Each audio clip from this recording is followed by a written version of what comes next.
friends.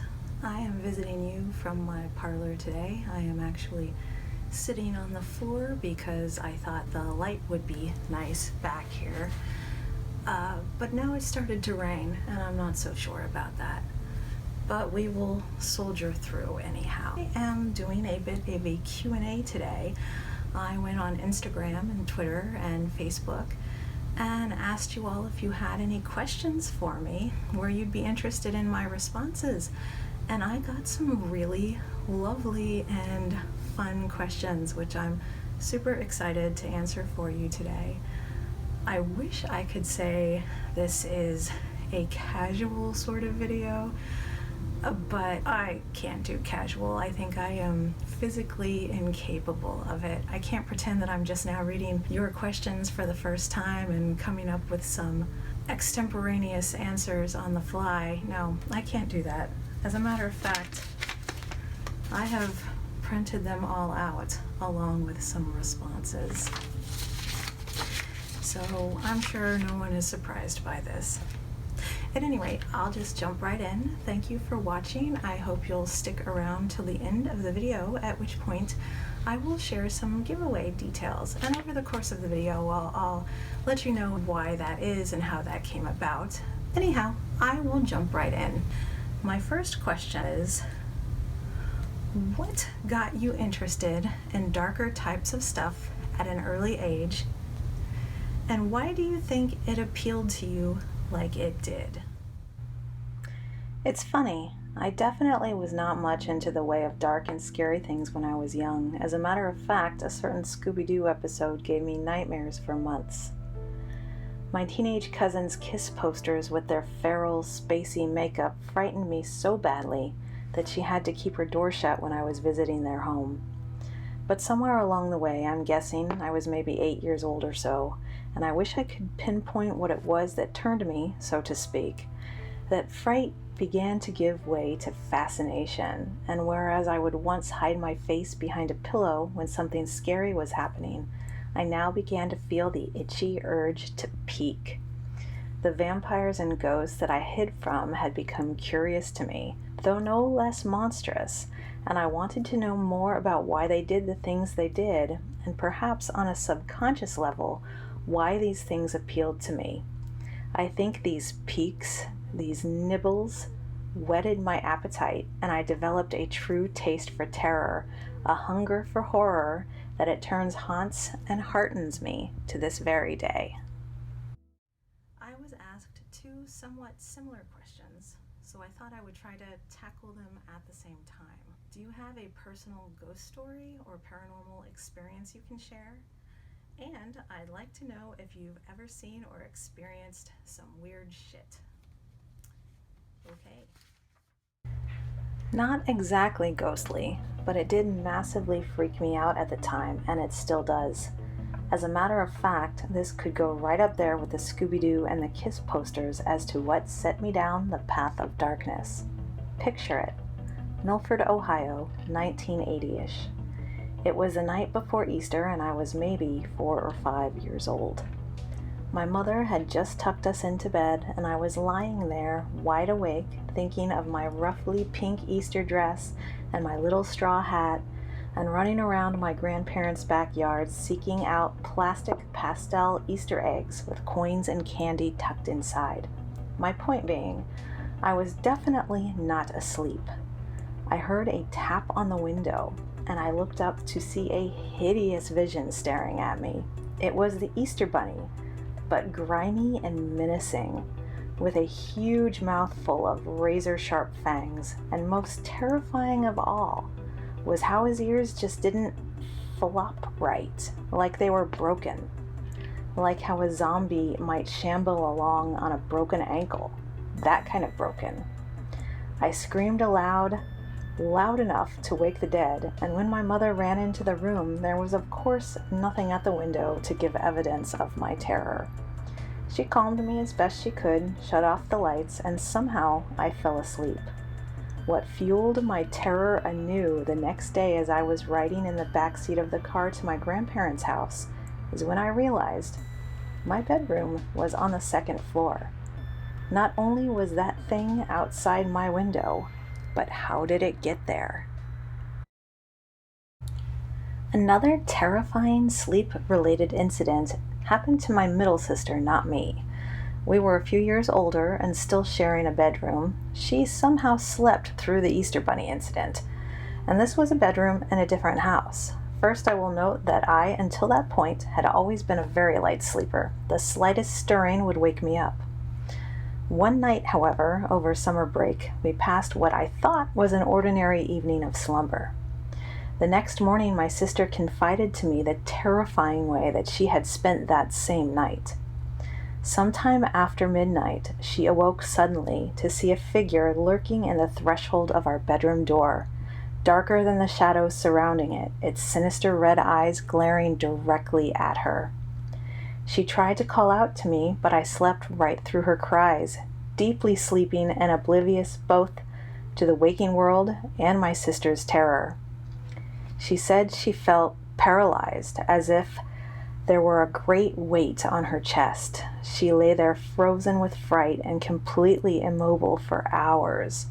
She must have finally fallen asleep because next she knew she was waking, the sun was shining, and she could move again.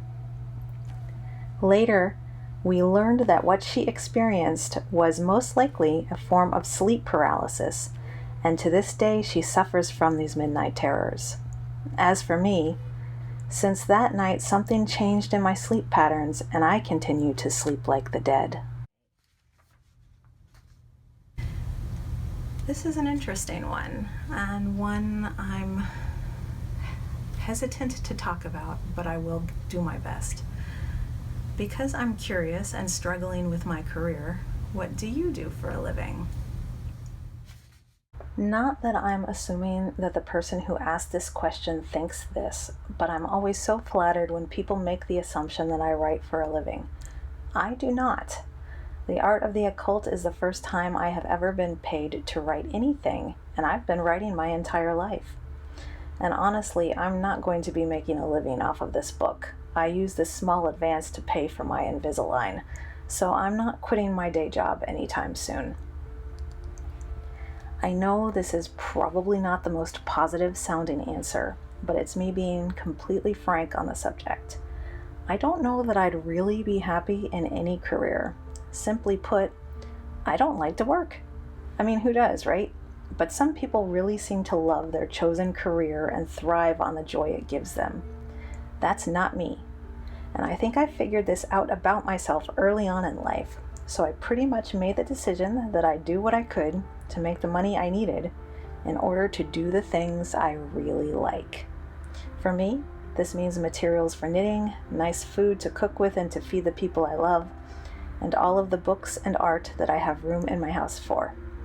The job is really just a means to these ends. As for my day job, it's not really that exciting. As writer of weird fictions, H.P. Lovecraft is cited with having said, "What a man does for pay is of little significance. What he is as a sensitive instrument responsive to the world's beauty is everything." I think all of the other things I do are ever so much more interesting than my job. But that's not a real answer to the question. I've worked for the same firm for almost 15 years now. We're a fairly small business, so while my title encompasses a great deal of things, it's a title that actually sounds more important than it might actually be. I work really closely with the company's president. I handle HR and payroll related things. I do the social media for the firm. I have support responsibilities related to the other folks in the company. See what I mean? This is all very, very boring. I've been working remotely since I moved back to Florida in 2011. And I don't think I could ever go back to an actual office. So let's hope I keep my boring job for a little while longer. It might be a bit sensitive, so no hard feelings if it's not something you choose to answer. Are there any topics, depictions, concepts, or anything similar that are triggers or hard lines for you in media that would make a book or a movie a pass for you? For example, I won't watch a movie where an animal is abused or killed.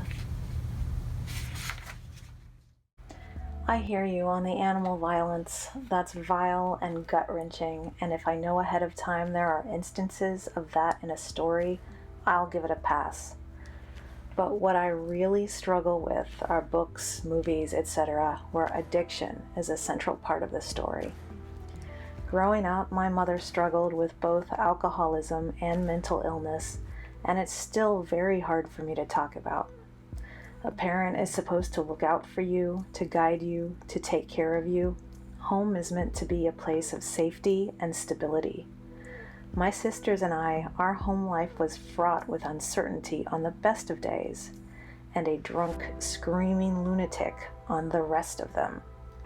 I often felt like the roles were reversed and I was the adult. A complicated relationship with my mom that continued well on into my own actual adulthood.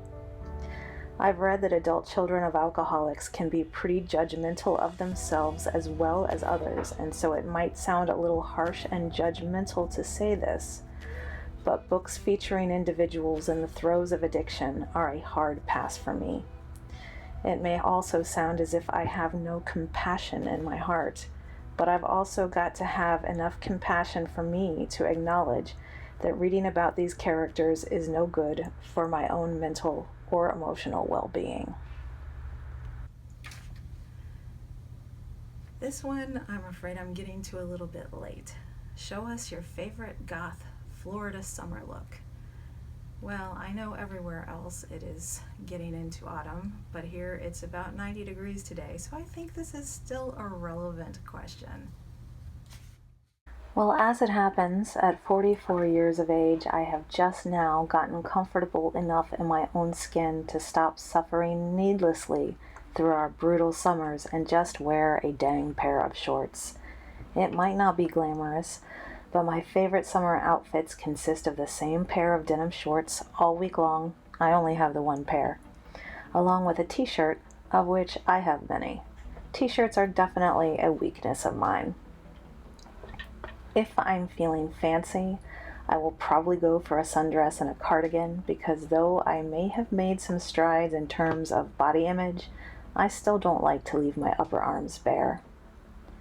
For some fantasy goth summertime ensembles, I have included a link in the description box below to an entire blog post dedicated to this matter. This, of course, is one of my favorites. I want to know what kind of food you like, and what do you do when you are stressed? I could talk about food forever.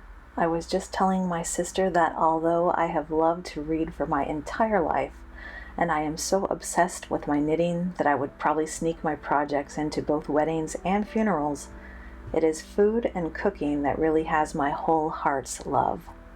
The kitchen is such a deeply soothing, wondrously special space for me, and the one place where I am never scared or nervous or anxious, where I am always completely at home. My best days are those I have spent hovering over simmering soups, yeasty, bubbling bread dough, chopping, mixing, stirring, sprinkling, concocting something delicious and heartwarming and filled with love. This is the best magic I know, the cozy, calm, kitchen witchery kind. My favorite meals from childhood are the ones that I still crave today, and there are two in particular. My late grandmother's chicken and dumplings, with dumplings made from Bisquick and dropped, never rolled. This is non-negotiable. And cheese conies, which I believe are a Midwest thing, and basically a hot dog in a bun, topped with Cincinnati chili, and an insane amount of shredded cheese. You seriously can't even see the hot dog under the cheese. It is just a vehicle for cheese. I'll link to both recipes in the description box. I can't eat them every day because I think that would probably kill me, but as far as favorite foods in general, I always prefer savory over sweet, and you can summon me with puffy Cheetos, never crunchy.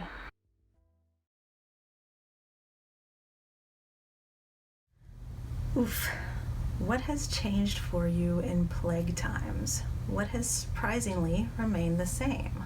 I wish I had some compelling or interesting footage or imagery to share with you in this segment, but I don't. So I'll just share some photos of some of the projects I've been working on the past few months. I spend a lot of time alone, and I think I'm pretty good company. But a lesson I've learned before, and it took this past year to remind me, is that sometimes I can be alone and in my head too much. Though I've lived most of my life in Florida, and that is where I currently reside, there were a number of years that I lived in New Jersey. I was in a relationship where I was not that person's major priority, but really that was the least of the problems with that relationship. I didn't see a lot of him, and other than my coworkers at the two jobs I worked in order to make ends meet, I didn't see a lot of anyone at all. I didn't make any local friends while I was living there, and so I spent a very isolated, melancholy 7 years in that place. I remember growing up that my fondest wish was for everyone to just leave me alone, and I definitely got that while I was in New Jersey, and as it turns out, as it does in most cases, one should be careful of what one wishes for. I was miserable. I moved back to Florida where my family still lived, and I met someone else who spends time with me and who makes me a crucial priority in his life, and things are very different now. This is a roundabout way of answering the question, but I guess what I'm saying is that in the past few years, I've taken being back amongst friends and family for granted, thinking, oh, well, I don't want to visit so-and-so this weekend, I'd rather stay home. Well, I have had 6 months of weekends at home, and now I just want to see people again. Even if it's a dinner I'd rather cancel at the last minute, I'd still be happy to go. As for things surprisingly remaining the same, that's an interesting question. A lot has stayed the same. I already worked from home. I was already a homebody bordering on recluse who never left the house. Obviously that's not changed, and also that's not a surprise. I guess I could say this. I'm a person who loves to have a slew of projects and to-do lists lined up for myself, and I would have thought that in this time of uncertainty and upheaval, I wouldn't have had the focus or the motivation to embark upon or complete any of the things on my lists, any of my goals or projects that I was trying to keep up with. But I found the opposite of that to be true. I think it's a sensitive and potentially triggering topic right now, that of productivity during a pandemic, and many people are having a completely different experience than I am. I realize that I'm experiencing it all from a place of privilege. I'm healthy, I'm employed, I'm not experiencing instability or insecurity with regard to my lodgings or where my next meal is coming from. Of course, I'm going to have the mental and emotional bandwidth to devote to plans and projects. My day-to-day worry and dread, which was already pretty bad, is now ratcheted up and operating at what feels like unsustainable levels. And I think that's a large part of why I've been throwing myself into my to-do lists with gusto. I don't want to let myself get eaten alive by my anxieties, so I don't allow myself the time or the space to think about it. I know it isn't healthy, and I'm sure it will catch up with me at some point.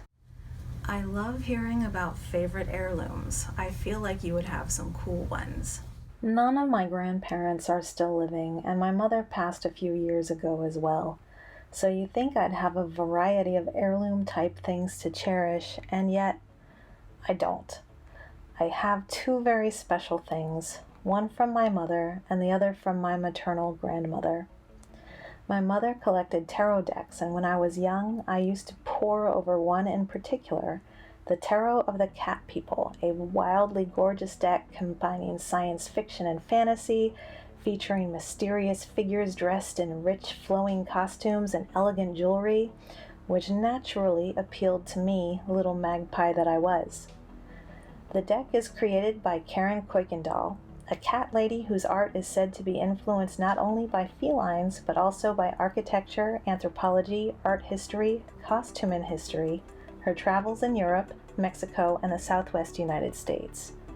My mother did not have much to her name when she died in 2013, but she still had this deck, which is now wrapped in silk and sits amongst my own collection. Fittingly, my mother was very much a cat lady herself, who at any point in time had no less than 20 cats under her roof. And many years later, this deck still smells strongly of cat pee. From my grandmother, I inherited a cookbook, an item which smells much nicer. This is among my most treasured possessions. It is a book of her favorite recipes, and many of them are handwritten, along with newspaper and magazine clippings. It's stained and well-worn from frequent use, and it's just as humble a thing as those tarot cards are glamorous. I love them both equally. I'd love to hear which modern physical media artists resonate with you, and any particular pieces you own that you absolutely adore. I wasn't entirely sure what the person who asked this question meant with regard to physical art. My first thought is that of 3D art, like sculptures or carvings, or architecture or art installations, things like that. But aren't paintings or illustrations on a canvas a physical piece of art as well? So maybe they just meant not digital art. At any rate, maybe this is a cheat of an answer, maybe not. But I'm going to share a handful of beloved artists who fall anywhere along this spectrum. I could wax poetic about all of these brilliant, talented humans, and in fact, in some cases, I already have in the form of interviews or articles I've written with or about them. If that's the case, I'll include the links to those in the description box below. Though I'm not an artist myself, I am a massive art enthusiast, and I love to support some of my favorite artists, so this is definitely something I'm going to revisit in a future video with a more comprehensive tour of my collection. Some of the artists that you'll see on my walls in this footage include Handsome Devil Puppets, Jessica Jocelyn, Goblin Fruit Studio, Becky Munich, Yvonne Garcia, Adiposaire, Adele Mildred, Moonflesh, Tin Can Forest, Rick Garrett, Sarah Deck, Bill Crisafi, Amy Earls, and Caitlin McCarthy. What is on your perfume wish list? And an add-on, because you are a very olfactory-oriented person, what are some of your favorite non-fragrance aromas?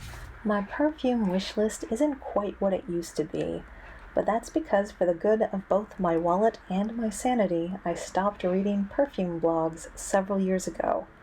I'm no longer up on what's new and rare and coveted, and I'm better for that lack of temptation. With less fixation on the new offerings, that frees me up to enjoy the fragrances that I already own. I will say, though, that there was one from Bruno Acampora called Young Hearts that caught my eye sometime over the past few months.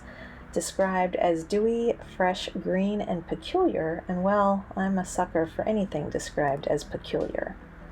And now that I'm thinking about it, there was a scent from a few years ago that I was keen to try, inspired by the Library of Babel. I will link to both of them below.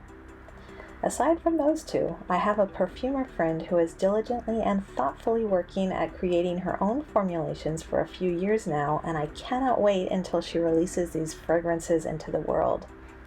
I have sniffed a few prototypes, and I feel that I am, and probably a great many of you are as well, the target demographic for these dark, mysterious, and incredibly well-researched scents.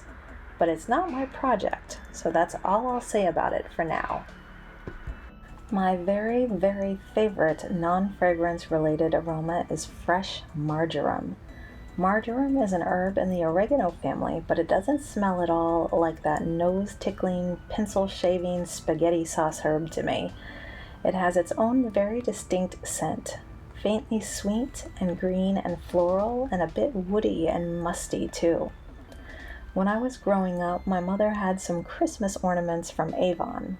I recall them as little fabric shapes with snowmen painted on them, and they exuded this sweet, dusty potpourri of a scent that I for years associated with the holidays and bringing decorations down from the attic. And in my mid-30s, when I smelled fresh marjoram for the very first time, it was a scented epiphany.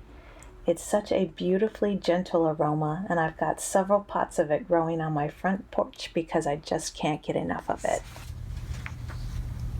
Ooh, this is one that really gets me. Is there a holy grail item that you coveted for your collections but you have yet to acquire? Why, yes there is, and I will probably die mad about it. This is a poster from 2011 or so, a collaboration between artists Vanya Zuravlyov, I hope I'm pronouncing that correctly, and Aaron Horkey, commissioned by Mondo for Dracula. I missed it at the time, and of course it probably sold out immediately.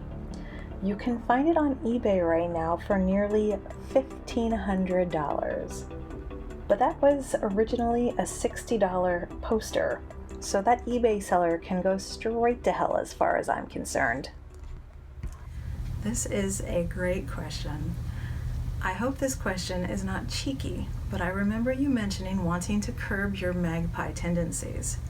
As someone who is constantly torn between acquisitiveness of all the pretties and anti-capitalist degrowth ideals, I'd love to hear how you are thinking about it these days. I think it is actually a great question which deserves an equally amazing answer. Unfortunately, I haven't got a good answer for you. While I will never be a minimalist, I do very much want to, well, not pare down exactly. I guess I want to stop wanting more. I want to use and enjoy the nice things I already have, but there is always the compulsion to find something nicer, something better, something perfect, something that will make me perfect.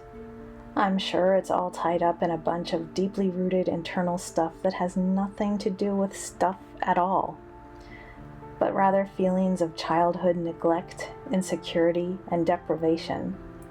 Trying to fill a void that goes all the way down to my core, where there's a little girl shouting up as if from the bottom of a well, "Pick me, choose me, love me." Maybe I'm shopping for that poor kid. Who knows?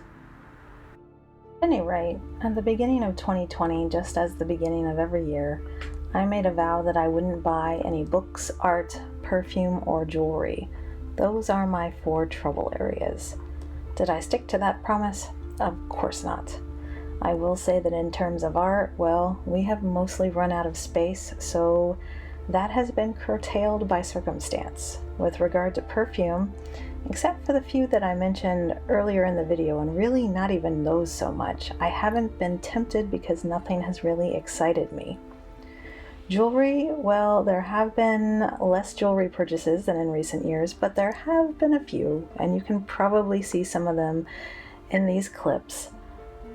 Books, they're a much bigger problem, a bigger problem than ever. I'm not sure what I'm going to do about it, but I think 2020 is the wrong time to be worrying about this issue. Like I said, this is an excellent question, and it's something that I spend a lot of time thinking about, but I have done a crap job with it this year. I'd love to hear all of your thoughts on this issue in the comments. And finally, this is the last question that I think will lead or segue into this giveaway I'm doing. I'm curious if you rotate your collection of art and interesting items in your home, or do you just keep adding, or do you pass things along to others? I love the idea of a rotating gallery of arts and art objects, but honestly, I am too lazy to do that. Plus, while I know what I like and I think I have a keen sense of style, particularly as it relates to my taste and aesthetic, I have absolutely no idea what to do when it comes to design. Simply put, where does all this stuff go? Honestly, I just keep cramming things on the shelves and pray they don't buckle under the weight of my nonsense. Or else, I might pass it along. I was trying to recoup some of the money that I spent on various things by selling the different things on Depop, for example, and while that was not a bad experience per se, it was an annoying one. There was one too many instances of people asking dumb questions, and I was just like, nope, life is too short for this baloney. Despite the one person who asked me for several photos of a $25 pair of slides taken from a variety of angles, I marked everything as sold. bagged it all up, and promptly gave it to a family friend who probably at this point is the recipient of most of the stuff I no longer want or need or have room for. I consider myself a very patient person, but at a certain point, these types of requests over sites like Depop or Poshmark or whatever seem entitled and downright rude, and you know what? Fuck that. I'd rather flush my $300 perfume down the toilet than sell it to someone like that. And yes, I am a drama queen, and I am okay with that.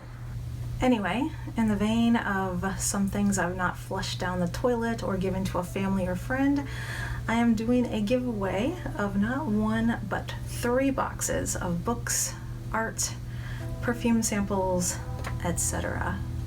Please leave a comment below to be entered in the giveaway.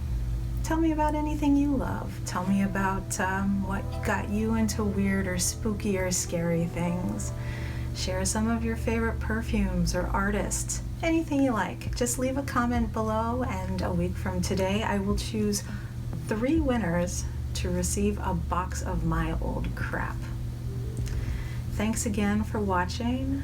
Please be sure to like this video if you enjoyed anything you heard, and subscribe to my channel if you'd like to hear more of the same, or different. I hope it's not always going to be the same. At any rate, thanks again for watching, and till later, weirdos.